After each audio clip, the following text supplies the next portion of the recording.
where do we draw the line between all the work that we're doing and just being? And I somewhat know the answer, and maybe I'm waiting for an affirmation from you or from Peter or from someone else in this group to agree with me, maybe. Yeah, so how to integrate or how to put all this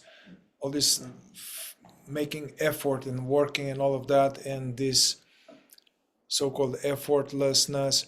And before I'm interested in your explanation, but tell me what where did you get this effortlessness?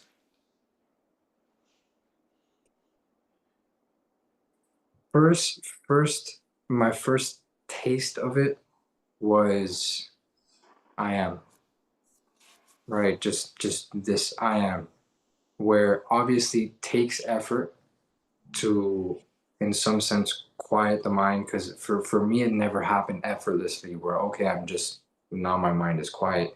It took me several. It took me time actually to undo all the garbage that I've put in my mind over the last 25 years, 26 years, and which I still continue to do maybe unconsciously. So the, the first taste was the I am, and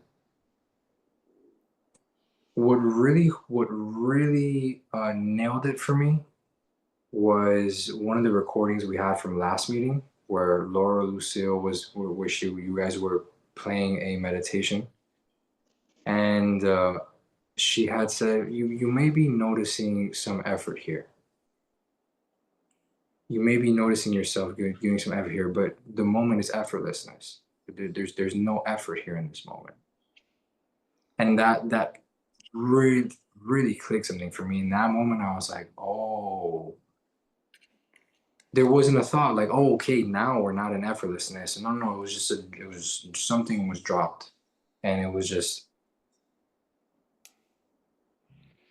Okay, so you had some experiential taste that that which is aware is effortlessly aware. It just is, right? That's what you're saying. The I am, I guess, what you say, the I am, which is the being, like is effortlessly perceiving, right? That's what you're saying. yes, yes. Like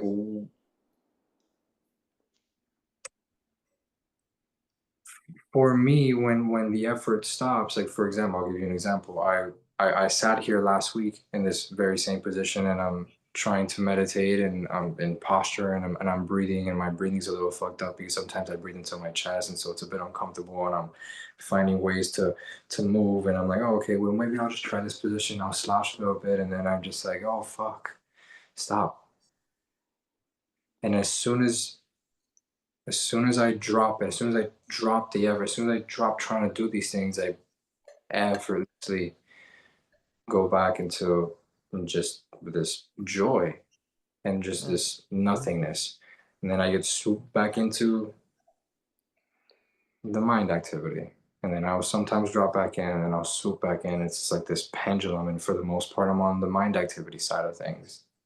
Hmm.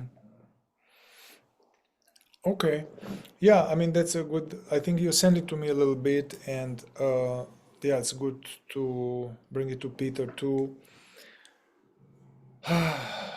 That's a classic kind of thing, especially in the non-duality direct path. They talk about it somehow effortlessness and and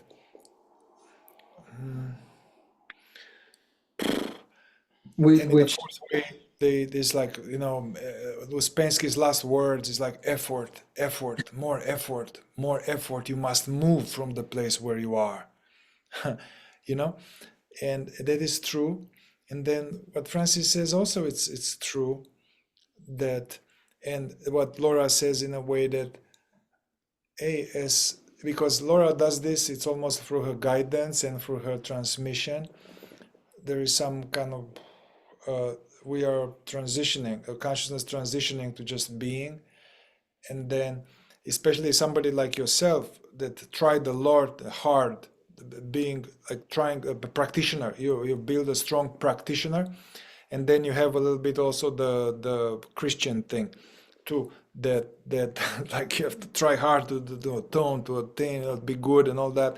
So the practitioner with the deputy steward, and the Christian thing that creates some dynamism, and also the thing that this distortion that you're going to reach somewhere. You have to make more effort and are going to arrive there. So that the dynamism at some point becomes an obstacle. At some point is an obstacle.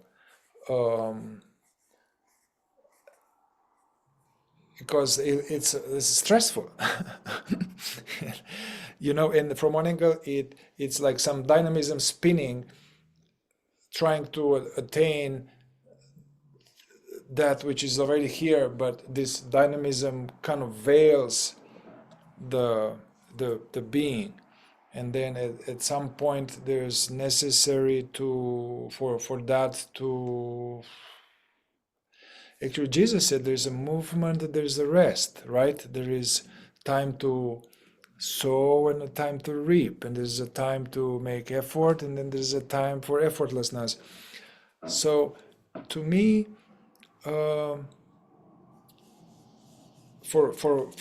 many of us, initially there needs to be a lot of effort because the state of being is really asleep and no attention, and we are stuck in shit. So we need to make effort to come out of shit, basically, and to keep kind of not feel getting shit.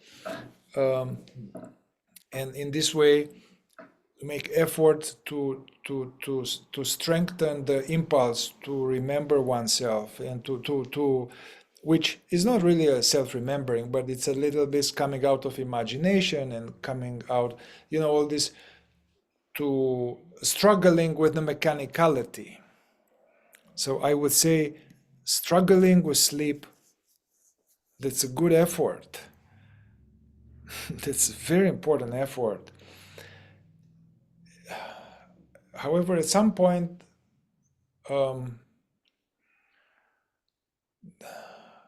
that very striving and carrot chasing, that is also becoming it becomes an obstacle. It it it to interrupt you here, if that's okay, and I'm sure you experienced this too. One of the first, one of the first, it was almost like it was almost like an inverted I, and this I was, oh, I'm working. This is me working. Like, and I need to do all this thing because I'm in the work now, and I'm doing all these efforts, and that's there's a, it's a coin, right? And that coin has the two sides of, yeah, good, make efforts, but don't make it this thing, right? Like, don't make it more than what it has to be, or don't become identified with, now I'm the worker. Mm-hmm. And as you were speaking, someone had come to mind, and his voice is like telling me, like, yeah, effort is good and true. The effort is true, and the non-being is true, or just the beingness is true. And I can sense it. I can't pinpoint it, but I can sense how this direct path, it is dangerous in some sense. Like, that's kind of the first trap that I fell into, and I had mentioned this, the non-dual, where I was like, oh, I'm just the I amness, and then I had all this shit and baggage that I was suppressing and hurting myself and other people with. But I'm the I amness. I'm not the body. I'm not the mind, which is very, very dangerous. So as I hear you talking about it, it's connecting for me. Yeah, yeah, I agree with you. It's like they are both true, but we are at different times of the day even, and at different stages on our path.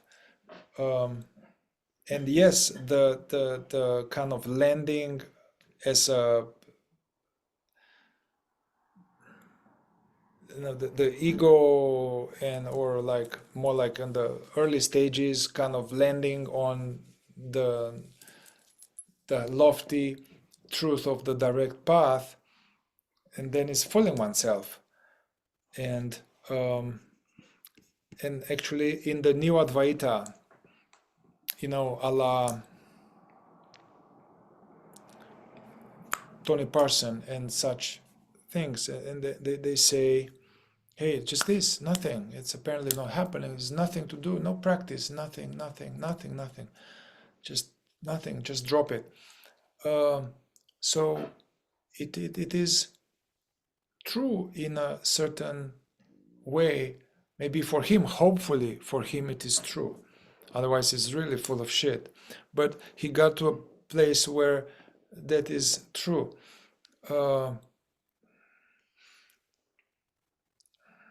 However, it helped me a lot, this guy Greg Good. Yeah, he was. Have you ever seen? You can look at it. Buddha at the gas pump. Greg Good. Have you seen it? Anyway, he was saying, like, somebody asked him about effortless, and he was saying, and Francis too, like, as long.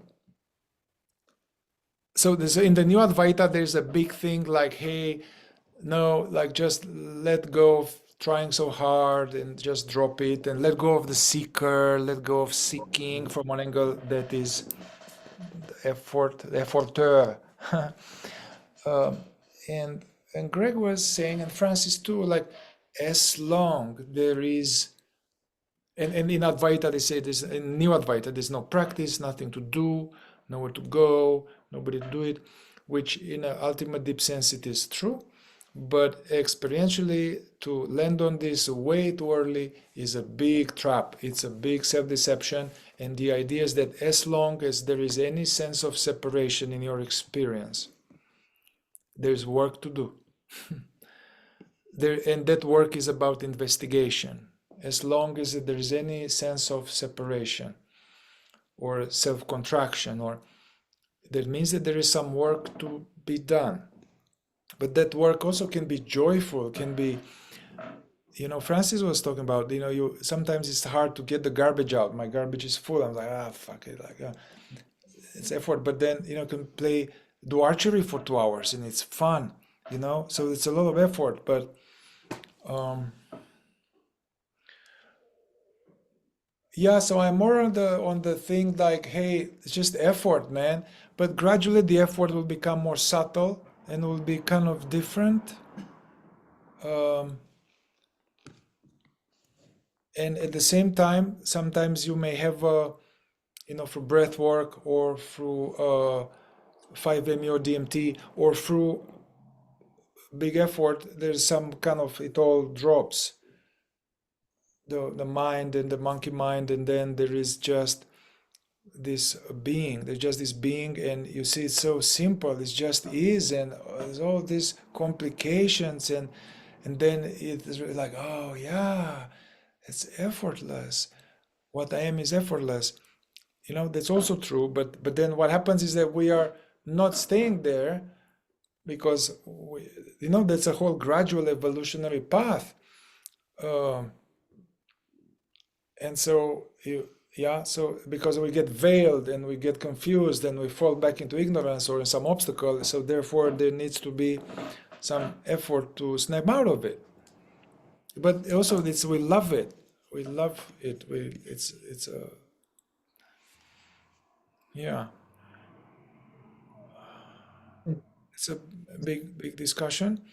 But I think what in a even a good direct path or not the new Advaita, when Jean Klein or Francis they talk about it, they are talking to a certain stage where there is this one who wants to attain it and is frustrated that it didn't attain it and is not here quite yet, and what's going on. And there is this, like, you see, I've seen it in myself, I've seen it in people, when there is this big attaining and it's somewhere else. And so that is some kind of That is the the separate self with the cloaked as the practitioner, that it keeps waiting for something, and that very waiting is later, and underneath is some sense that there's something not quite right now, and the idea is that if I attain it, then I won't feel this. So the more right thing is to notice what is here,